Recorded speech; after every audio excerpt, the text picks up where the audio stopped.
आपलं छोटंसं पिटुकलं गोंडस बाळ साधारण वर्षभराचं झाल्यानंतर भरपूर मस्ती करायला लागतं, चालायला लागतं, धावायला लागतं आणि आता हळूहळू हट्टीपणा वाढतो, ओरडाआरडी वाढते आणि ह्या सगळ्या बाबतीत आपण स्वतःला शांत ठेवून मुलाला चांगल्या सवयी लावणं, त्याची ब्रेन डेव्हलपमेंट 3 वर्षापर्यंत खूप स्पीडनी होत असते, तेव्हा त्यासाठी चांगल्या गोष्टी योग्य वेळी शिकवणं हे सगळं करताना आईवडिलांची तारेवरची कसरत होते. म्हणूनच या व्हिडिओमध्ये आपली जी टॉडलर मुलं आहेत, टॉडलर म्हणजे 1 वर्षापासून जेव्हा मुलं चाला बोलायला लागतात तिथपासून शाळेत जाईपर्यंत 3-3.5 वर्षापर्यंतच्या वयाला टॉडलरहूड म्हणतात. ते ह्या टॉडलर मुलांसाठी मी काही सोप्या टिप्स आज तुम्हाला सांगणार आहे, ज्या एक टॉडलर मुलीची आई म्हणून मला त्याचा खूप छान उपयोग होताना दिसतो आहे. आणि मी काही खूप मोठी अशी कोणी अनुभवी व्यक्ती नाही, पण या छोट्या छोट्या डे टू डे लाईफमधल्या गोष्टी आहेत ज्यांनी मुलांना छोट्या छोट्या गोष्टी शिकवणं खूप सोपं जातं आणि त्याचे खूप चांगले अनुभव मला स्वतःला येत आहेत, म्हणून मी तुमच्याबरोबर त्या शेअर करते आहे.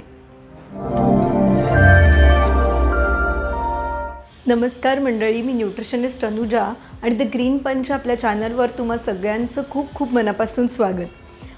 मी डाएट आणि न्यूट्रिशन रिलेटेड, हेल्थ रिलेटेड वेगवेगळे व्हिडिओज बनवत असते, हे तुम्हाला आत्तापर्यंत माहीतच आहे.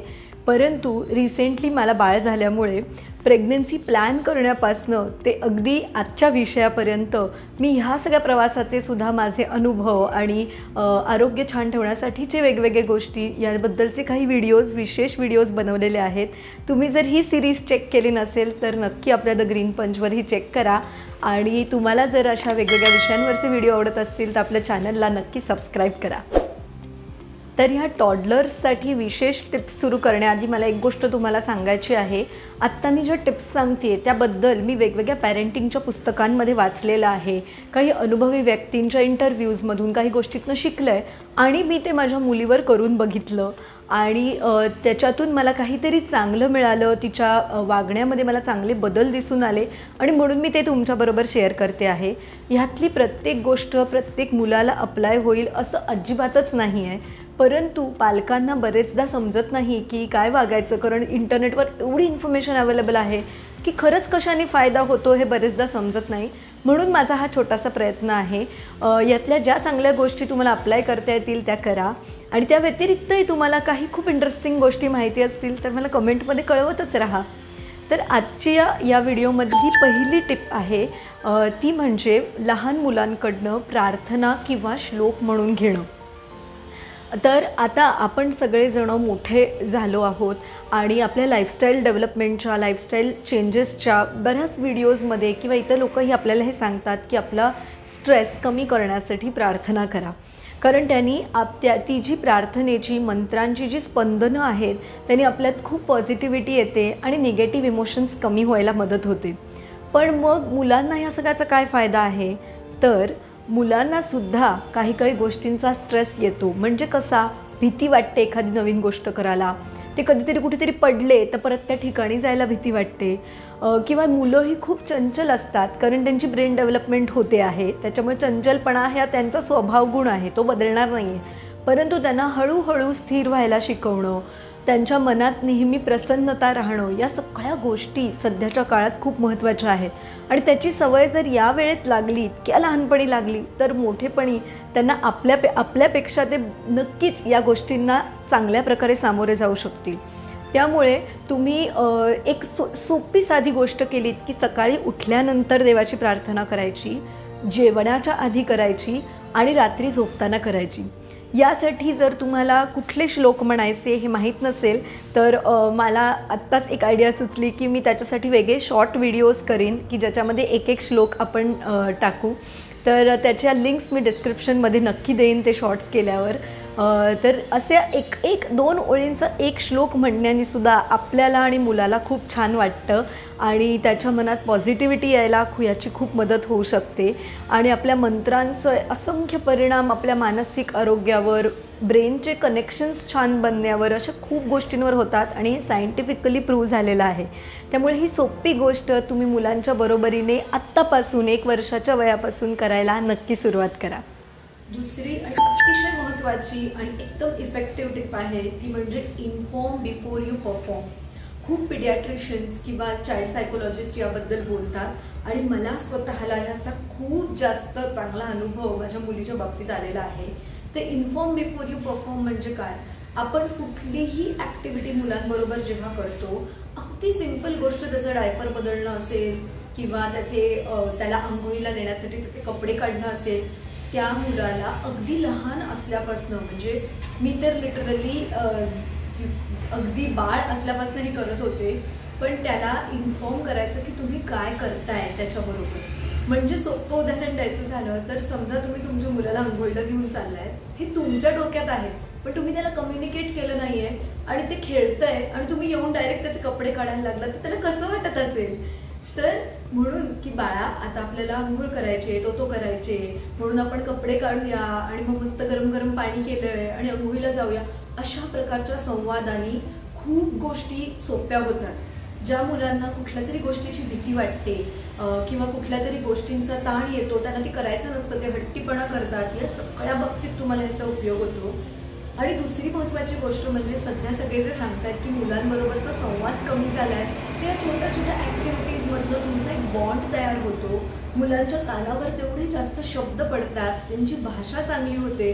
सो भरपूर फायदे ह्या गोष्टीचे आहेत. आणि ज्या काही मोठ्या मोठ्या थोड्या गोष्टी आहेत, जसं की इंजेक्शन देणं, वॅक्सिन जेव्हा तुम्ही द्यायला जाता किंवा हेअरकट करणं, ज्यावेळेस मुलं रडतातच त्यावेळेस तुम्ही ही सोपी गोष्ट करू शकता की संध्याकाळच्या वेळी समजा इंजेक्शन द्यायचंय तर सकाळपासून 3 ते 4 वेळा मुलाला हे सांगत राहायचं की आता संध्याकाळी आपल्याला डॉक्टर काकांकडे जायचं आहे, मग ते आपल्याला छोटीशी सुई बोचणार आहे, थोडंसं दुखेल, तू रडलीस किंवा रडलास तरी चालेल, काही प्रॉब्लेम नाही आहे, पण थोडंसं दुखणं थांबलं, 5 मिनिटात दुखणं निघून जाईल आणि मग तू मस्त हा हा हा करून हसायचं.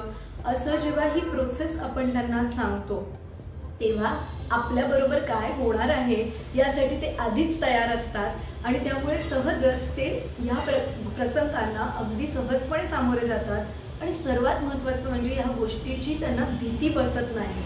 त्याच्यामुळे प्रत्येक गोष्टी त्याला बाहेर घेऊन जाताना, आपण समजा फिरायला चाललोय तर मग बसनी जाणार आहोत, ट्रेननी जाणार आहोत, हे सगळं त्यांना एक्सप्लेन करायचं, त्यांनी त्यांची इमॅजिनेशन पॉवरसुद्धा खूप छान होती. त्यामुळे ह्या सगळ्या टिप्समधनं जर तुम्हाला एक गोल्डन रूल घ्यायचा असेल तर मला वाटतं ही टिप तुम्ही नक्की घ्या की इन्फॉर्म बिफोर यू परफॉर्म. हे खूप महत्त्वाचं आहे. तिसरी टिप आहे जी खरं तर अगदी छोटीशी गोष्ट आहे पण त्याचा परिणाम मोठं झाल्यावर किती मोठ्या प्रमाणात होऊ शकतो हे ज्यावेळेस मला कळलं तर मला त्याचं खूप आश्चर्य वाटलं आणि मला असं वाटलं ही सगळ्यांना कळायला हवी. ती गोष्ट म्हणजे आपल्या घरी बऱ्याच ठिकाणी असं वागण्याची पद्धत असते की जर समजा छोटं मूल कुठेतरी पडलं किंवा त्याला एखादी वस्तू लागली किंवा काही झालं, फर्निचरमध्ये काहीतरी लागलं, तर त्यावेळेस त्या गोष्टीला हट करायचं असं शिकवलं जातं की हट रे, असं लागलं का माझ्या बाळाला वगैरे असं म्हटलं जातं साधारणपणे. तर अशा प्रसंगी बऱ्याचदा ही आयदर त्या मुलाची चूक असते, त्याला अंदाज आलेला नसतो, ते धावत धावत जाऊन कशावर तरी आपटतं किंवा काहीतरी लागतं, पडतं असं होतं, किंवा कधीकधी आपल्याकडनं थोडंसं दुर्लक्ष झालं आहे त्याच्याकडे लक्ष देण्यामध्ये आणि त्यावेळेस त्याला लागतं. म्हणजे खरं तर ही चूक ही त्या वस्तूची ज्याच्यावर ते आपटलं आहे किंवा जमिनीवर पडलं आहे तर जमिनीची नसते आणि हे आपल्यालाही माहिती आहे. परंतु ज्यावेळेस मुलांना आपण असं हट करायचं शिकवतो त्यावेळेस इनडायरेक्टली आपण त्यांच्या मनात हा एक मेसेज पोचवत असतो की आपल्या चुकांचं खापर आपण नेहमी दुसऱ्यावर फोडायचं, म्हणजे परिस्थितीवर, माणसांवर. आणि मोठी माणसं हे अगदी करताना आपल्याला दिसतात आजूबाजूला. तर ह्या इतक्या मोठ्या गोष्टीचं सुरुवात ही या इतक्या छोट्याशा सवयीने झालेली असते हे आपल्याला बरेचदा वागताना लक्षात येत नाही. त्यामुळे आपल्याला हे लक्षात ठेवणं लहान मुलाच्या बाबतीत खूप गरजेचं आहे की हट न करता आपण त्याला समजावून सांगायचं की आपण आत्ता धावत धावत आलो आणि पडलो म्हणून बाऊ झाला, आणि मग काहीतरी त्याच्यासाठी कोपिंग मेकॅनिझम, त्याला डिस्ट्रॅक्ट करणं. जिथे पडला आहे तर आम्ही असं आमच्या मुलीला तिच्या आजीने एक छान शिकवलं आहे की जिथे बाऊ झाला आहे, हाताला लागलं आहे, तर तो बाऊ असा घेऊन काऊला देऊन टाक असं म्हटलं की तिला वाटतं तिथून बाऊ गेला आहे आणि साधारण 2-5 मिनिटांनी दुखायचं थांबलं की ते शांत होतात. आणि मुलांसाठी सर्वात महत्त्वाची गोष्ट नेहमी कोपिंग मेकॅनिझम ही काम करते की त्यांना डिस्ट्रॅक्ट करणं. जिथे पडलंय त्या ठिकाणाहून त्यांना उचलायचं, कुठेतरी बाल्कनीत घेऊन गेलं, चिवकाव दाखवलं, चित्र दाखवलं, काहीतरी दुसरं खेळणं दिलं की ते शांत होतात. त्यासाठी हट्ट करण्याची काहीच गरज नसते, परंतु आपल्याकडून हे सहज केलं जातं, कारण की आपल्याबरोबर मे बी ते झालेलं आहे, तसं आपल्याला सवय आहे त्याची. त्यामुळे ही खूप छोटी परंतु अतिशय महत्त्वाची गोष्ट आहे.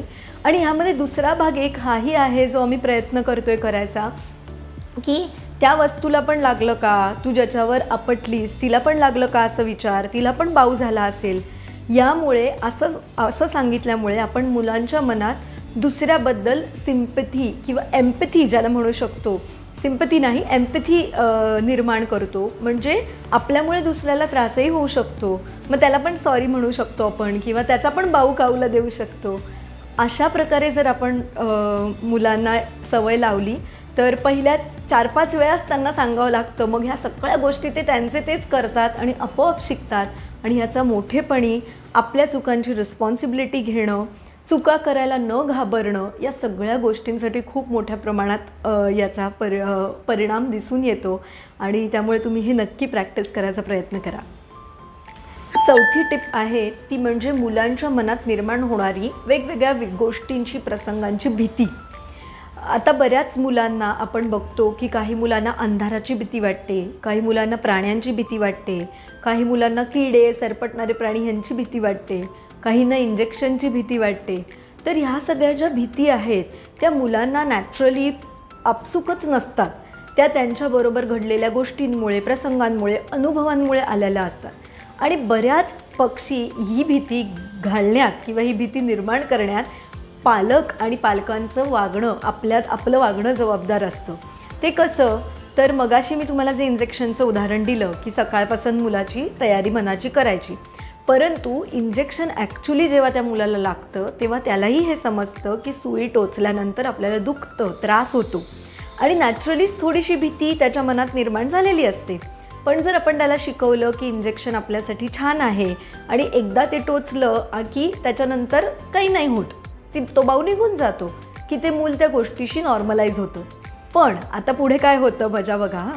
घरी आल्यानंतर समजा ते मूल जेवत नाही आहे किंवा टी व्ही बघत बसलं आहे, मोबाईल बघत बसलं आहे. अशा वेळेस पालक काय करतात, बघा तू आता जर टी व्ही बंद केला नाहीस किंवा तू आता जर जेवला नाहीस तर तुला मी परत डॉक्टर काकांकडे इंजेक्शन द्यायला घेऊन जाईल. इथे काय झालं, त्याला परत ते दुखणं, इंजेक्शनमुळे झाला त्रास हा आठवला, कारण आपण त्याला भीती घातली.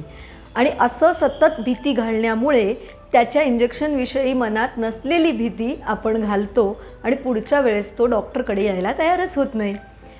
सिमिलरली जर आई-वडिलांना कुठल्या प्राण्यांची भीती वाटत असेल तर आई-वडील ज्या प्रकारे प्राणी समोर आल्यावर रिॲक्ट होतात ते मुलं सगळं बघत असतात, त्या एनर्जीज मुलं कॅच करत असतात आणि त्यांच्या मनातही ही भीती निर्माण होते. आणि हे सगळं सेम आहे अंधाराच्याबद्दल, कोणा माणसांच्याबद्दल, सगळ्यांच्या बाबत. त्यामुळे आपण खूप कॉन्शियस राहण्याची गरज आहे. आपल्याला काही कारणाने एखाद्या गोष्टीबद्दल जरी भीती वाटत असेल तरी निदान आपण मुलाला ती पास करत नाही आहे ना याबद्दल आपण सजग राहणं गरजेचं आहे. आणि दुसरी गोष्ट म्हणजे आपण त्या मुलाला भीती घालण्यापेक्षा आपण त्याला कदाचित असं सांगू शकतो की तू आत्ता जर जेवला नाहीस तर तुला व्यवस्थित शक्ती येणार नाही, मग तुला छान छान मित्रांबरोबर खेळता येणार नाही. सो प्रत्येक ॲक्शनचे काय परिणाम पुढे जाऊन होणार आहेत, चांगले वाईट, हे मुलांशी कम्युनिकेट करणं, बोलणं खूप आवश्यक आहे. यामध्ये खूप पालकांना असं वाटतं माझं मूल 1 वर्षाचं आहे, त्याला एवढं सगळं लॉजिकल बोललेलं कळणार आहे का? असं नाही आहे. मुलांना वोकॅब्युलरी नसल्यामुळे, बोलता येत नसल्यामुळे ते एक्सप्रेस होऊ शकत नाहीत, परंतु त्यांना सगळं समजतं. त्यांना आपल्या एनर्जीज समजतात, आपण काय बोलतोय ते त्यांचा मेंदू सतत स्टोअर करत असतो. त्यामुळे तुम्ही लॉजिकल बोलायला त्यांच्याशी सुरुवात केलीत तरच ते लॉजिक समजून घ्यायला शिकतील. हे अतिशय महत्त्वाचे टिप आहे आणि तुम्ही नक्की या गोष्टी करून बघा, जेणेकरून मुलांना कमीत कमी गोष्टींविषयी भीती वाटेल असा प्रयत्न आपण नक्कीच करू शकतो. 5वी टिप आहे ती म्हणजे मुलांना हळूहळू कम्युनिकेशन करायला शिकवणं. मुलं काका, बाबा, मामा दाखवायला लागतात, बोलायला लागतात, नाक, कान, डोळे हेही आपण त्यांना दाखवायला शिकवतो. परंतु ह्याबरोबरच मुलांना आपल्या ज्या नीड्स आहेत, म्हणजे मला भूक लागली आहे, शू लागली आहे, शी लागली आहे, मला ही गोष्ट आवडते आहे, ही नाही आवडत आहे, हे मुलांना कम्युनिकेट करण्यासाठी आपण शिकवणं आवश्यक आहे. म्हणजे कसं त्यांना सोपं एक महत्त्वाचं सांगितलं जातं की येस नो म्हणायला शिकवणं. म्हणजे एखादी गोष्ट तुला नाही आवडली तर मुलं काय करतात, रडायला लागतात किंवा ओरडायला लागतात. मग त्यांना शांत करणं आणि सांगणं की तुला आवडली आहे, तुला ही गोष्ट हवी आहे, हो की नाही असं सांग मला. असं म्हटल्यानंतर जनरली हळूहळू प्रयत्न करून ती मुलं हो नाही सांगायला लागतात आणि त्यांचा हट्टीपणा करणं, रडणं आपोआप कमी व्हायला लागतं. परंतु ह्याची सुरुवातीचे जे शब्द आहेत की मला भूक लागली आहे, मला शू लागली आहे, ह्याचीसाठीचे लागणारे शब्दच त्यांच्याकडे नाही आहेत, त्याची वोकॅब्लरी त्यांच्याकडे नाही आहे. कारण ते भाषा अजून शिकत आहेत, ते आपल्याला ऐकून शिकत आहेत. मग अशा वेळेस बाळा तुला भूक लागली आहे ना, की सांगायचं आई मला भूक लागली आहे. अशी छोटी छोटी वाक्य आपण त्यांच्या बरोबरीने जर त्यांच्याकडनं म्हणून घेतली तर खूप लवकर, म्हणजे अगदी 1.5-2 वर्षाची मुलंसुद्धा आपल्याला हे सांगू शकतात की त्यांना काय होतं आहे आणि काय नाही होते. पण त्यासाठी सुरुवातीचे प्रयत्न आपण करणं आवश्यक आहे. दुसरं एक एक्झाम्पल असं आहे, समजा एखादा मुलं आहे 2-2.5 वर्षाचं आणि त्याचं पोट दुखतं आहे, पण त्याला पोट कसं दाखवायचं, दुखतंय हे कसं सांगायचं, हे जर आपण त्याच्याशी बोललेलो नसू तर त्याला माहिती आहे त्याच्या पोटात त्रास होतो आहे, पण ते त्या आईला कसं सांगायचं हे त्याला माहितीच नाही आहे. कारण त्याला योग्य शब्दांची निवड करायला आपण कदाचित शिकवलं नाही आहे. त्यामुळे संवाद साधणं मुलांशी खूप आवश्यक आहे. आणि त्याला आत्ता जे काही वाटतं आहे हे आई किंवा बाबा म्हणून आपल्याला समजत असतं, पण त्यासाठी कुठल्या शब्दात ते सांगितलं पाहिजे हे आपण त्याला लवकरात लवकर शिकवलं पाहिजे. ज्या गोष्टी मग ते खाण्यापिण्यालाही अप्लाय करू शकतात की माझं पोट भरलं आहे, पुरे, पास, अजून हवं आहे, भूक आहे, हे सगळं मुलं हळूहळू सांगायला शिकतात. आणि ते जेवढे त्यांचे नीड्स चांगल्या प्रकारे सांगू शकतील तेवढे आपल्यासाठी बिंग पॅरेंट, पालक म्हणून आपल्याला त्यांना सांभाळणं अधिक सुसह्य आणि सोपं होतं. आणि हे शब्द वोकॅब्लरी देण्यासाठी सर्वात महत्त्वाच्या गोष्टी काम करतात ते म्हणजे पुस्तकं. आपण खूप लहान असल्यापासून त्यांना छान छान मोठी मोठी चित्र असलेली पुस्तकं आणली, त्यातल्या गोष्टी एक एक शब्द वाचून दाखवलं तर त्या चित्रांमुळे त्यांना समजतं की या अवयवाला हे म्हणतात, ह्या गोष्टीला हे म्हणतात, ह्या प्राण्याला हे नाव आहे. आणि मग जेव्हा त्यांना ॲक्च्युली सांगायची आवश्यकता पडते तेव्हा त्यांना ते चित्र आठवतं, त्यांना तो शब्द पटकन आठवतो. कारण ते रोज सकाळ संध्याकाळ पुस्तकांमध्ये हे सगळं बघत असतात. त्यामुळे लहानपणापासून मुलांच्या सतत आजूबाजूला पुस्तकं पडलेली असणं खूप आवश्यक आहे. ही सवय त्यांना तेव्हा लागली तर त्यांची भाषा खूप छान डेव्हलप होते आणि आपल्याला खूप प्रयत्न ह्या गोष्टींसाठी इतर काही करावे लागत नाहीत. त्यामुळे तुम्ही ह्या गोष्टी नक्की ट्राय करून बघा. आणि लहान मुलांना कुठली पुस्तकं आपण वाचायला देऊ शकतो, त्याच्या काही छान छान पुस्तकांच्या, पिक्चर बुक्सच्या, स्टोरी बुक्सच्या ॲमेझॉनच्या लिंक्स मला मिळाल्या तर मी त्यासुद्धा डिस्क्रिप्शनमध्ये नक्की टाकेन. ज्यांना इच्छा आहे ते त्याच्यातनं बघून आपल्या मुलासाठी किंवा मुलीसाठी या गोष्टींचा वापर करू शकतात. टॉडलर अवस्थेतील मुलांना सांभाळणं ही खरंच मगाशी म्हटल्याप्रमाणे तारेवरची कसरत असते. तुमचा हा प्रवास अधिक सोपा आणि छान व्हावा, आनंददायी व्हावा, हे वय सर्वात मजा घेण्याचं. मुलांना नवीन नवीन गोष्टी पहिल्यांदा समजत असतात, ती पहिल्यांदा करत असतात, तर त्यांची एक्साइटमेंट बघणं, त्यांच्या चेहऱ्यावरचा आनंद बघणं, ह्या सगळ्या दृष्टीने अतिशय परिपूर्ण असा हा अनुभव असतो आणि तो अधिक छान प्रकारे तुम्हा सगळ्यांना घेता यावा आणि माझ्या छोट्याशा अनुभवाचा तुम्हाला फायदा व्हावा म्हणून हा व्हिडिओ केला होता. जे पेरेंट्स आत्ता ज्यांची बाळं छोटी आहेत किंवा जे ह्याच्यातनं जात आहेत त्यांना हा व्हिडिओ नक्की शेअर करा, तुमच्या मित्रमैत्रिणी, फॅमिलीमध्ये कोणी असेल त्यांना. आणि तुमच्याकडे अशा काही इंटरेस्टिंग गोष्टी असतील, तुमच्या मुलाच्या बाबतीत अनुभव असतील तर ते सुद्धा कमेंटमध्ये टाका. मला ते सगळं ऐकून घ्यायला, समजून घ्यायला खूप जास्त आवडेल. आणि असेच छान छान व्हिडिओजसाठी आपला द ग्रीन पंच हा चॅनल बघत राहा. धन्यवाद.